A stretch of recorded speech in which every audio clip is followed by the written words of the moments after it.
constrained resources. And for the governor to sign these 4 bills today, it's a powerful message to the veterans.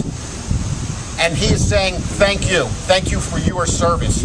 You know, if we look at the last 2,800 World War I and World War II veterans that took advantage of the state-endorsed high school diploma program, it was very important to those soldiers. Those soldiers were pulled from high school to serve our nation, and they truly were America's greatest generation. The legislation today now extends it to the Korean and the Vietnam veteran. As we move forward now as a state, we're in extraordinarily challenging times. And this is something that our veteran community understands as well or better than any other New Jerseyans. They have served and lived through challenging times, both individually and collectively. And we have a lot of tough decisions still to make, and we are hardly out of the woods. But we are moving towards making New Jersey a better, more affordable, more competitive state. And I will tell you what I'm going to be focusing on all fall is after some of the hard work that we've been able to accomplish in the first 7 months, we're returning pride to New Jersey again. When you hear New Jersey talked about across this country, it's no longer just about the Sopranos or the Jersey Shore or political corruption. It's about the fact that New Jersey is showing a pathway to fiscal sanity again for the rest of the country.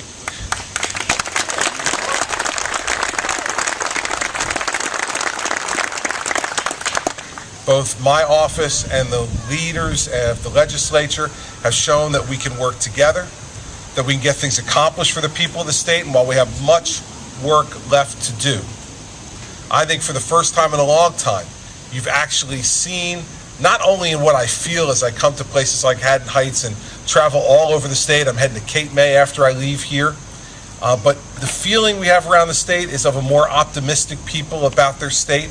They feel better. The polling also backs that up, that more people now feel like New Jersey is getting back on the right track than at any time in the past 8 years. And that's because I believe we're finally telling people the truth. People know we're in difficult times. People know we're really challenged. People know there's no easy way out anymore. There's no free lunch for any of us.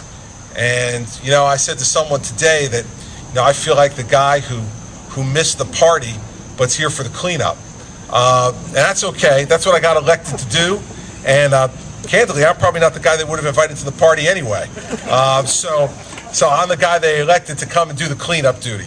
And I'm ready to do that. And I'm ready to work with anybody in the legislature and local officials like Mayor Alexander who are making the hard decisions and providing leadership. What we need in this country now more than anything else, and certainly what we need in New Jersey, is people saying what they believe, saying it plainly, saying it in a straightforward way. And even when you don't agree with what we're talking about, at least you always know where the leaders of your state stand. And that has not always been the case in this state, and it's led all of us to wonder whether the government was really responsive to us. In the end, these veterans that I'm going to be honoring through these bills over the course of the next number of years, and these folks that we'll be giving the Honor Guard ribbon to today, are the best of New Jersey.